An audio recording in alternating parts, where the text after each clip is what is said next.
You are not looking for a simple partner. You're looking for a soul who can play every role in your internal universe. The muse, the debate partner, the loyal knight, and the quiet confessor.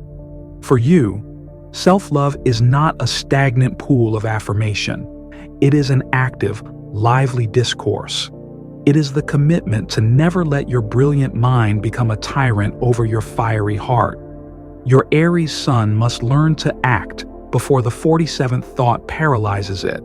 Your Leo sun must learn to crown itself before seeking validation from an external court.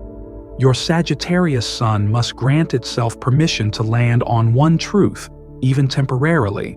Self-love is feeding your curiosity with new skills and books, but it is also honoring your fire's need for action, creation, and adventure.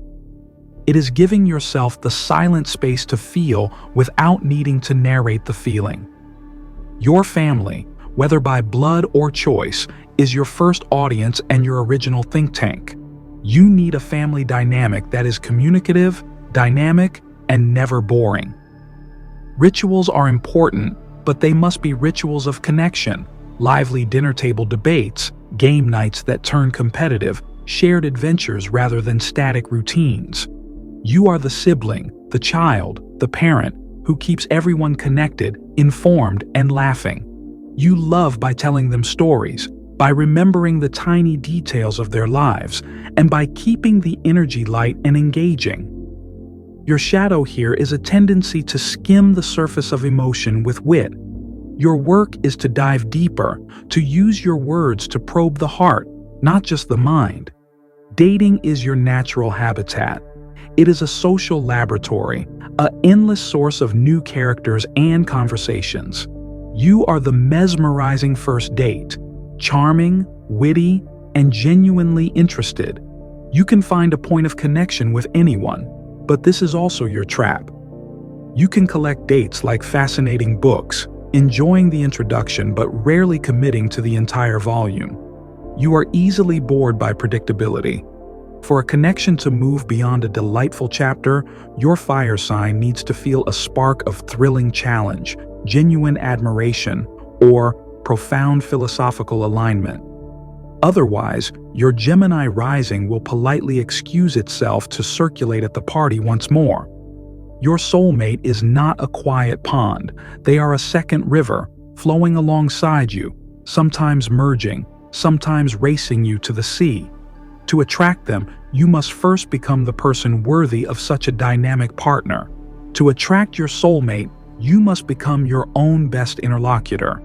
Feed your mind, but on your terms.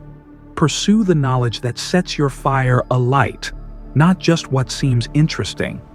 Your soulmate will be attracted to the passion behind your intelligence, not just the intelligence itself.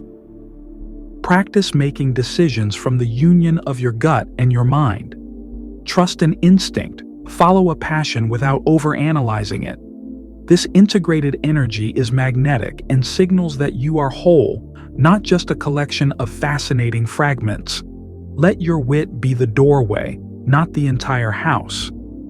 In conversation, dare to pivot from the clever to the profound. Reveal a conviction, a dream, a vulnerability. Your soulmate is listening for the roar of your sun sign behind the whisper of your Gemini charm. Seek environments of intelligent energy. You will not find them in stagnant places.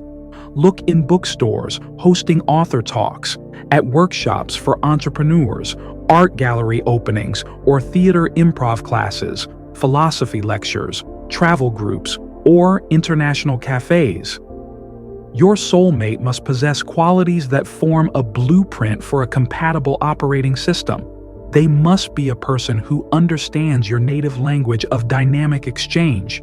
They must be your equal in conversation. They need the mental agility to volley with you, to enjoy debate as a form of play, to introduce new topics, and to never, ever find your mental speed threatening or exhausting. A dull mind is an immediate deal breaker. They must possess the paradoxical ability to give you space to fly while always holding the string. They understand your Gemini need for freedom and social stimulation, but they have a core of security that is not shaken by it. They trust you to circulate at the party because they know you will always come back to them with a story. They must see and reverence your sun sign. For an Aries sun, they must see you not as scattered, but as a pioneering thinker. They must love your initiative and have their own passions, never trying to dim your light, but acting as a fellow warrior and a steadfast champion for your dreams. For a Leo sun, they must see you not as a performer, but as a sovereign creator. They must offer genuine admiration and loyalty, not just applause. They are your most devoted audience member and your most trusted co-creator who loves the person behind the crown. For a Sagittarius sun, they must see you not as rootless, but as a philosopher guide. They must share your thirst for truth and adventure, not as a tourist, but as a fellow pilgrim. They are the one who looks at the map with you and asks, "What about this path?" instead of asking to just stay home.